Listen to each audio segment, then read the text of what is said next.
When you coach with me, you can get a lot of benefits because we can talk about practically anything, right? We can talk about money.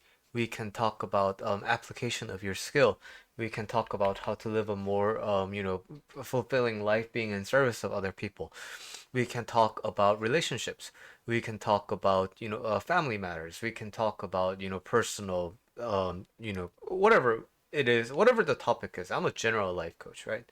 So, whatever we talk about, we need to have a very solid foundation. So, suppose I coach you on athletics, right? But your athletics coach will probably know more about the sport than I do because I don't necessarily play your sport. But the thing is, I could just tell you what you need to do in order to have a productive session, right? Okay, so suppose you're a runner, right?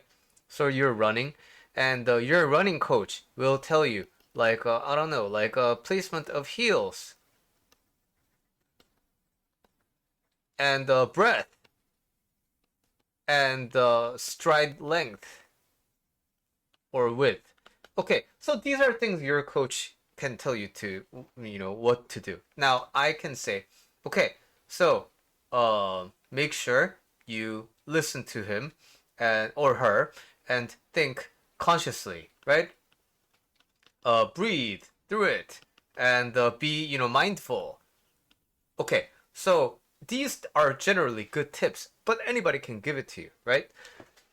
But the core essence of my coaching is yes, is it possible to place your heel mindfully? Yeah, but there's a very big difference in the quality of how you do your action, right? So if you are breathing and you're consciously placing your heels, but you are stressed about it, if you put pressure on yourself, like I need to have the right placement, I need to have a placement, that is going to be, yeah, you are still listening to all of these advice, but these all turn out to be counterproductive. Why? Because it is done with stress. Whatever we work on, it is important that we work on it without stress. And I think how I put it, the antithesis of stress is ease. I want you to approach everything with ease. And for you to understand how to be at ease, you need to know what inspires stress. Because the two, they don't coexist in 99% of situations. I cannot have stress and be at ease at it. Of course, is there a next level dimension where you can hold stress as a phenomenon and you just observe it?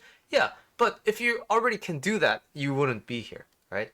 So what's important is you understand where stress comes from so that you can eliminate it and your default state when it comes to doing anything will be at ease. I want you to apply my coaching with ease. I want you to live your life with ease. So, how does stress come about? Stress is one category of what I call suffering. And suffering can have multiple symptoms, right? But the Buddha, conveniently for us, he already generalized it into what we call the three poisons, right? And it is desire, anger, and ignorance.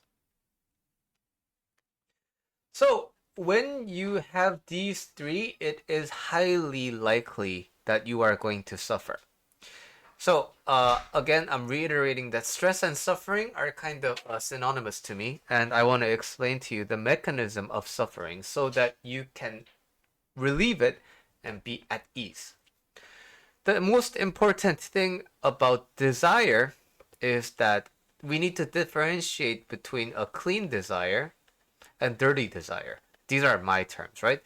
I don't know why, but I keep having extra letters when I write on the tablet. But anyway, clean desire is good with it and good without it. So it's like cherry on the top. Yeah, it's nice if I have it, but it's also nice if I don't have it. It's that kind of a thing. And the dirty desire is great with, but like fuck without it. This is the state that we want to avoid. So what the state means is basically there is a loop of desire and there is no way to escape this. So I seek something, right? It's like a golden star. I seek something. I either get it and I am happy, or I don't get it and I'm unhappy, right? But as long as I don't have it, I keep wanting this. I keep idolizing this. So it's a continuous loop from the get-go. As long as I don't have it, I keep wanting it. And as long as I don't have it, I keep wanting it. And as long as I don't have it, I keep wanting it. So this is already kind of a losing gamble. But hey, you know what? Guess what? Sometimes you will get what you want, right? But the thing is, the happiness that comes from this is short-lived. Why? That is just how the human mind works. We get used to things. Our brain, regardless of who we are as a person, as long as we are a people, as long as we all have a human brain, there are some common tendencies that the human brain has. For example, the instinct for survival, the instinct for satisfaction, the instinct to have pleasure, things like that, right? Also, we are creatures who are generally good at pattern matching. We have excellent long-term memory. We have, we have the ability to cover a long distance over a long period of time instead of sprinting. So these are just human traits, right? And the ability to take in something and get used to it, it works both ways. It's bad when we get something new and we like it, but then we get used to it. But also, it's good because when something bad happens, it seems horrible at first, but we get used to it, right? So that getting used to something is a quality that everyone has. Because of this, so for example, suppose I pay you $100 every day. This sounds amazing, right? But guess what?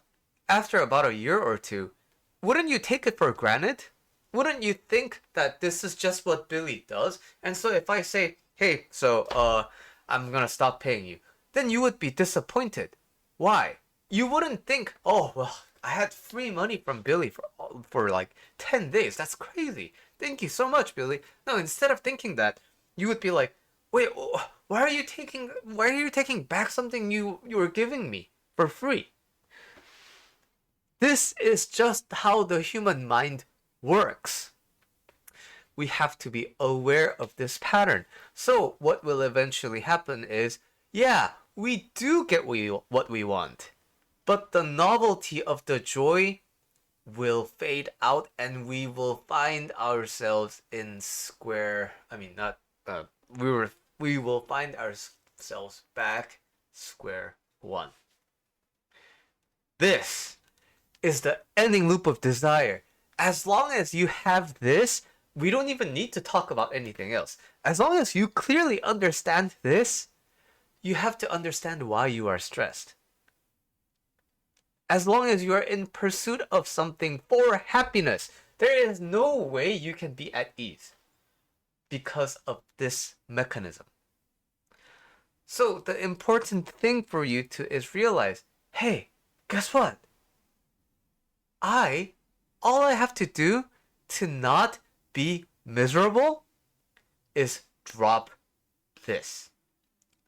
So being in your current self without the desire, without this shiny object thing, right? Like, yeah, is this thing good? It will. It will be when you get it, right? But then you will get used to it. But the benefit that you get from immediately dropping this is tangible right now. Whereas the benefit that you will potentially get when you get this is an estimate. How many times have you worked for something to arrive at it and it wasn't that great? I've had plenty of that kind of an experience in my life. So the important thing is, the more you understand this, the more nonsensical it is to hold on to a desire. So we need to understand, the moment you drop this, you get instant benefit. You are instantly at ease instead of relying on your future self for some invisible benefit. That is the mechanism for desire. Anger is a deep topic that we will discuss another time. But ignorance, we saw that a big part of understanding this loop of suffering was understanding the human trait, right? So, if I don't know seasons, which is a thing, right? Then I am going to think, oh my god, it's spring. Well, I wouldn't even know it's spring. Oh, its flowers are blooming all the time, so it must be blooming like this all the time. And I rely on flowers constantly blooming. Suppose I have a flower business and, hey, guess what? I have this crazy amount of flowers and, oh my god, it seems like there's an unlimited supply of it. So I'm just gonna call up all these people who are interested in buying flowers and it's gonna constantly, a flower anyway. So let me make 1,000 deals. And then comes summer and then comes fall and then comes winter. No more flowers. So I'm gonna be bankrupt pretty soon, right? So, this is what happens when we don't understand the truth of things. We have assumptions about the truth. We have assumptions about the truth, therefore, we think what we think is right, and then we get very disappointed when reality presents us with a different outcome. So it is very important for us as we navigate suffering to expand our wisdom. Of course, knowledge helps, but knowledge is different from wisdom because knowledge is something that lives in your head, but wisdom is something that you embody. So I train Brazilian Jiu-Jitsu. So yeah, I know, oh yeah, in order to do that technique, you have to move your left foot certain direction and then you grab this with your right arm. Yeah, I can know that in my head.